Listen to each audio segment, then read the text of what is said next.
Hi dear, welcome to SK Phonics and Spoken English Academy. நான் தான் உங்கள் Saravanakumar. So இந்த வீடியோ எதை பற்றி சார் பார்க்க போகிறோம்? ஏ அப்படிங்கிற ஒரு வவல் எடுத்துருக்கிறோம். இந்த வவலோட ஷார்ட் சவுண்ட்ஸ் என்ன அப்படிங்கிறத நம்ம பார்க்க போகிறோம். ஸோ ஸ்கிப் பண்ணாமல் பாருங்கள். இப்போ ஏ கூட என் சேரும்போது அது என்ன சவுண்டு கொடுக்குது? ஆன் அப்படின்னு சவுண்டு கொடுக்கும். என்ன சவுண்டு கொடுக்கும்? ஆன் அப்படின்னு சவுண்டு கொடுக்கும். பாருங்க, எம் ஏ என் அப்படிங்கும்போது இது என்ன சார் சவுண்டு வரும்? இப்போ எம்முக்கு இம் சவுண்ட் சார். அப்போ இம்மு ப்ளஸ் ஏ என்ன வரும்? மே. அப்போ மே அப்படின்னு வரும். புரியுதுங்களா? நம்ம தமிழில் படிச்சிருப்போம். அதாவது இக் ப்ளஸ் ஆ கா, இங் ப்ளஸ் ஆ ஞா, இச் ப்ளஸ் ஆ சா அப்படின்னு படிச்சிருப்போம். அப்போ அது பிரகாரம் பார்த்தீங்கன்னா இம்மு ப்ளஸ் ஆ மா தானே சார் வரும். அப்போ மான் தானே அப்படின்னு சொல்லுவீங்க. அதாவது பார்த்தீங்கன்னா தமிழ் ப்ரொனன்சியேஷன் பார்த்தோம்னா என்டையர்லி டிஃப்ரெண்ட் ஆகும் இங்கிலீஷோட கம்பேரிசன் பண்ணும்போது. ஸோ நான் எப்படி ஸ்பெல் பண்ணுறேன் ப்ளஸ் எப்படி நான் ரீட் பண்ணுறேன் அப்படிங்கிற கரெக்டாக அப்சர்வ் பண்ணுங்க. இது எப்படின்னா மே அப்படின்னு பண்ண எப்படின்னா மே மானு படிக்கக்கூடாது, மே அப்படின்னு படிக்கணும். புரியுதுங்களா? இப்போ இம்மு ப்ளஸ் ஆகணும்னா மே அப்படின்னு தான் நம்ம இங்கிலீஷில் பண்ணணும். புரியுதுங்களா? இம் ப்ளஸ் ஆ அப்படிங்கிறது எப்படி நம்ம ஃபோன் பண்ண சொல்லுங்க பார்ப்போம். மே அப்படின்னு பண்ணணும். எப்படி பண்ணணும்? மே அப்படின்னு தான் நம்ம ரீட் பண்ணணும். இப்போ பாருங்க, எம் ஏ என் அப்படிங்கிறத மேன் அப்படின்னு சொல்கிறாங்க. என்ன சொல்கிறாங்க? மேன் அப்படின்னு சொல்கிறாங்க.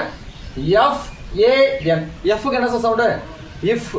அப்போ ஃபேன் அப்படின்னு வரும். என்ன வரும்? ஃபேன் அப்படின்னு சவுண்டு கொடுக்கணும்.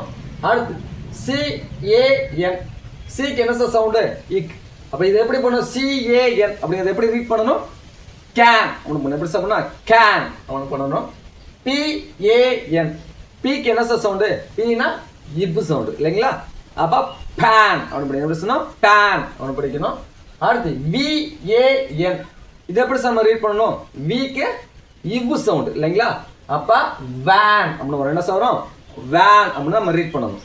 அடுத்து ஆர்ஏஎன், ஆருக்கு என்ன சவுண்டு? இர். அப்போ என்ன சொல்லணும்? ரேன். என்ன வரும்? ரேன் அப்படின்னு வரும். பிஏஎன், இந்த சவுண்டு எப்படி சார் ரீட் பண்ணணும்? நம்ம பிக்கு இப்பு சவுண்டு. அப்போ பேன். என்ன வரும்? பேன் அப்படின்னு நம்ம ரீட் பண்ணணும். புரியுதுங்களா? இப்போ நெக்ஸ்ட் பாருங்க, ஏ கூட டி சேருது. ஏ கூட டி சேர்ந்த என்ன சவுண்ட் வரும்? ஆட் அவனு வரும். என்ன சவுண்ட்? ஆட் அவனு வரும்.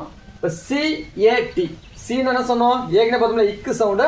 அப்போ கேட் அவனு வரும்.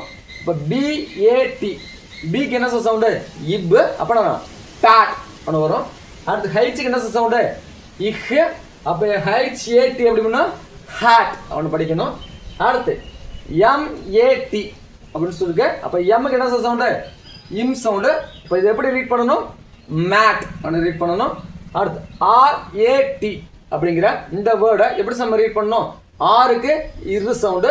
ஸோ எப்படி ரீட் பண்ணணும்? நம்ம ரேட் அப்படின்னு நம்ம ரீட் பண்ணணும். அடுத்து எஸ்ஏடி அப்படின்னு இந்த வேர்டு இருக்குது.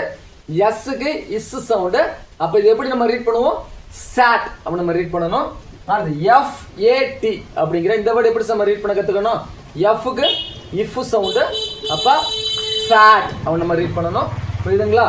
ஓகே, அடுத்து பாருங்க, ஏபி அப்படின்னு இந்த வேர்டு இருக்குது. ஏபி அப்படிங்கிற வேர்டு எப்படி சொல்லுங்க? ஆப். புரியுதுங்களா? எப்படி வரும்? ஆப் அப்படின்னு வரும். இப்போ சிஏபி அப்படின்னா இந்த வேர்டு எப்படி ரீட் பண்ணும்? சிக்கு இக்கு சவுண்டு. அடுத்து சிஏபி அதனால் அப்படின்னா கேப் அப்படின்னு வருது. புரியுதுங்களா? அப்போ எம்ஏபி அப்படிங்கிற இந்த வேர்டு எப்படி சார் வரும்? மேப் அப்படின்னு ரீட் பண்ணணும். அடுத்து என்ஏபி அப்படின்னு வேர்டு என்ன பண்ணணும்? எண்ணுக்கு இன்னும் சவுண்டு. அப்போ என்ன பண்ணணும்? நேப் அப்படின்னு சொல்லி படிக்கணும். அடுத்து டிஏபி அப்படிங்கிறது எப்படி சார் ரீட் பண்ணணும்? டிக்கு இட்டு சவுண்டு, ஏபிக்கு ஆப் சவுண்டு. அப்புறம் டேப் அப்படின்னு சொல்லி வரும். அடுத்து ஜிஏபி அப்படிங்கிறது எப்படி சார் ரீட் பண்ணணும்? ஜிக்கு இக்கு சவுண்டு. அப்போனா வரும் கேப் அப்படின்னு சொல்லி நம்ம ரீட் பண்ணணும். அடுத்து எஸ்ஏபி அப்படிங்கிற இந்த வேர்டு எப்படி சார் நம்ம ரீட் பண்ணணும்? சாப் அப்படின்னு ரீட் பண்ணணும். அடுத்து ஆர்ஏபி அப்படிங்கிற இந்த வேர்டு எப்படி சார் ரீட் பண்ணணும்? ஆருக்கு இரு சவுண்டு. அதனால வரும் ரேப் அப்படின்னு சொல்லி வரும். புரியுதுங்களா? ஸோ ஓகே, டோட்டலாக 6 நம்ம எடுத்துருந்தோம். ஓகே, அதில் பார்த்தீங்கன்னா நீங்கள் 3 மட்டும் தான் இதில் கன்டினியூ பண்ண முடிஞ்சுது. நெக்ஸ்ட் 3 பார்த்தா அப்படின்னா என்ன பண்ணுவோம்? அடுத்ததில் கன்டினியூ பண்ணுவோம். அதாவது ஏ ஷார்ட்ஸ் அவருடைய நெக்ஸ்ட் இருக்கக்கூடிய 3 கான்செப்ட்ஸ் வச்சு எப்படி பிளண்ட் ஆகி வருது, என்ன ஃபோனிம் சவுண்ட் நம்ம கொடுக்குது அப்படிங்கிறத இதுக்கு அடுத்து வரக்கூடிய வீடியோவில் நம்ம பார்ப்போம். தேங்க்யூ ஃபார் வாட்சிங். We will see the next video.